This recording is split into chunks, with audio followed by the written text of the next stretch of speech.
क्या दिन दिखा रही है सियासत की धूप छांव। जो कल सपूत थे वो कपूतों में आ गए, थे इस कदर अजीम के पैरों में ताज थे, इतने हुए जलील के जूतों में आ गए। पनून केस में निखिल गुप्ता, मोदी ने कहा था कि हमने घर में घुसकर मारा, तो निखिल गुप्ता को किसने ऑर्डर दिया था पनून को मारने का? मैं शुरुआत में बताना चाह रहा हूं कि मैं हुकूमत की तरफ से लाए गए इस रेजोल्यूशन की मुखालिफत में बोल रहा हूं और मैंने अमेंडमेंट्स भी दिए हैं प्रेजेंट एड्रेस के लिए। और चेयरमैन साहब, आप उर्दू को जानते हैं, किसी एक शायर ने शायद बरसर इख्तिदार जमात के लिए ये शेर कहा होगा कि उसूल बेचकर मसनद ख़रीदने वालों, निगाह अहले वफ़ा में बहुत हक़ीर हो तुम, वतन का पास तुम्हें था ना होगा कभी, कि अपने हिर्स के बंदे हो बेज़मीर हो तुम, इज़्ज़त नफ्स किसी शख्स की महफूज नहीं, अब तो अपने ही निगहबानों से डर लगता है, डंके की चोट पे जालिम को बुरा कहता हूँ, मुझे सूली से न जिंदानों से डर लगता है।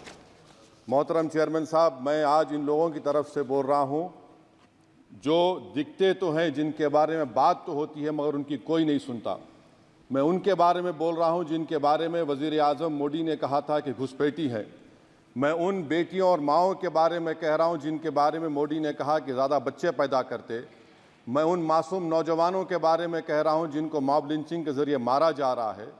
मैं उन बेज़ुबान माँ और बाप के बारे में बोल रहा हूं जिनकी औलाद आज इस हुकूमत के गलत कानून के चक्कर में जेलों में सड़ रहे हैं।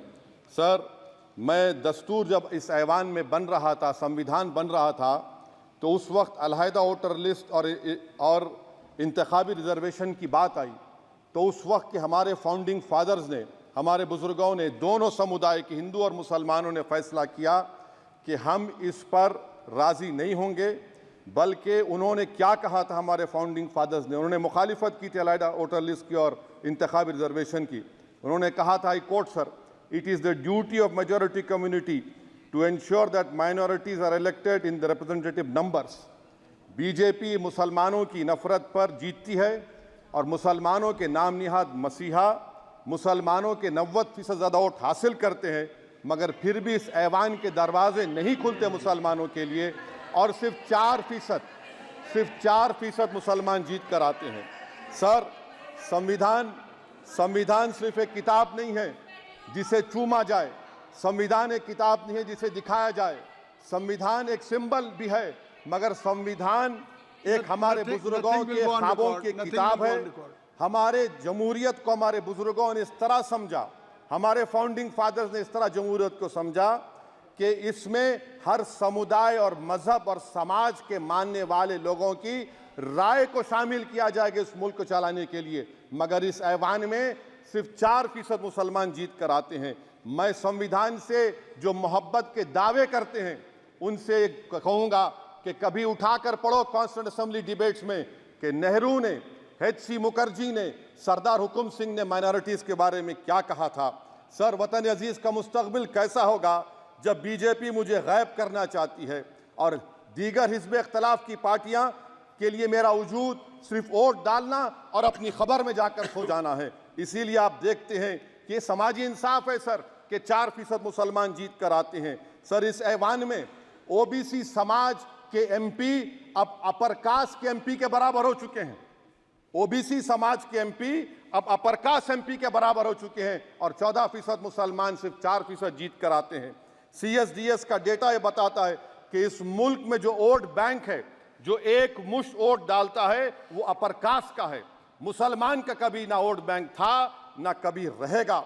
सर, 4 जून के बाद 6 मुसलमानों की मॉब लिंचिंग हुई, 11 घरों को मध्य प्रदेश में मोदी के बुलडोजर ने निस्तो नाबूद कर दिया। हिमाचल प्रदेश में एक मुसलमान के दुकान को लूट लिया गया और हिज़्ब इख्तलाफ की पार्टियों की तरफ से सन्नाटा है। शायद अब वक्त आ चुका है कि लफ्ज़ मुसलमान का नाम लेना भी अब उस पर पाबंदी आयद कर दी जाएगी। सर, मैं ये बात बताना चाह रहा हूँ कि नरेंद्र मोदी को जो मैंडेट मिला है। एक मिनट, आप लोग बैठ जाएं, कृपया आप लोग बैठ जाएं। श्री मनसुख मांडविया जी, आप लोग बैठ जाएं, कृपया माननीय सदस्य बैठ जाएं। श्री मनसुख मांडविया जी, कृपया आप लोग बैठ जाएं।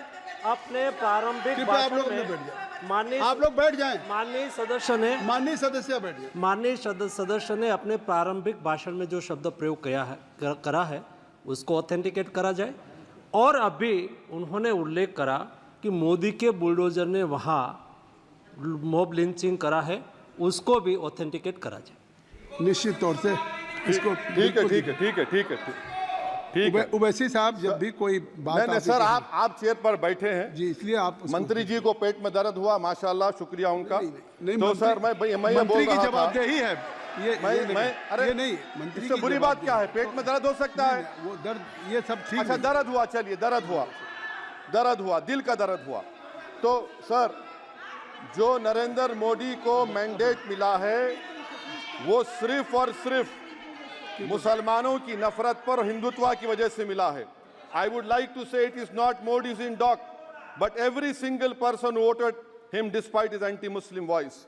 And I would like to tell the opposition parties, this is not a moral victory for you, this is a victory of majoritarianism. Everyone should contemplate and do introspection. Why is it that the OBCs and the upper caste are getting their due representation? Why are the Muslims not getting? Are we here only to vote for you and not to get elected? If that is the case, please tell us that we are only here to vote for you.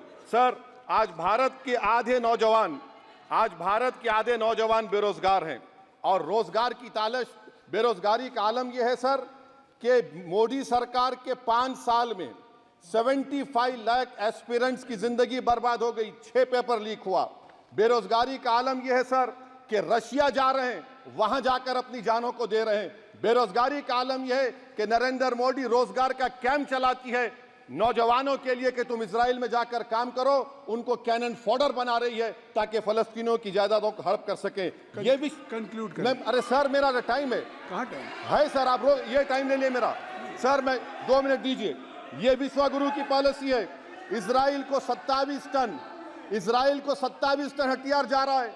9 million Bharat के लोग gulf में काम करते हैं, क्या असर पड़ेगा? 47,000 Israeli फलस्तीनी मार चुके हैं। क्या है हमारी पॉलिसी सर? क्यों हथियार दे रहे हैं सर? नस्लकशी हो रही है। सदर जमहूरिया के खुतबे में राष्ट्रपति के सर, मैं उसी पे बोल रहा हूं सर, उसमें लिखा हुआ है फॉरेन पॉलिसी के ऊपर, आप पैराग्राफ नंबर 25 देख लीजिए। सदर जमहूरिया में सैचुरेशन अप्रोच है। क्यों नहीं मोदी सरकार माइनॉरिटीज को तीनों स्कॉलरशिप को डिमांड करती है सर? उसको आपने बजट कम कर दिया सर। बनारस का बुनकर 18 महीने से मंडी का शिकार है, सूरत और बेंगलुरु जा रहा है सर। आखिरी बात कंक्लूड कर रहा हूं, आखिरी बात सर, पनून केस में निखिल गुप्ता, मोदी ने कहा था कि हम घर में घुसकर मारा, तो निखिल गुप्ता को किसने ऑर्डर दिया था पनून को मारने का?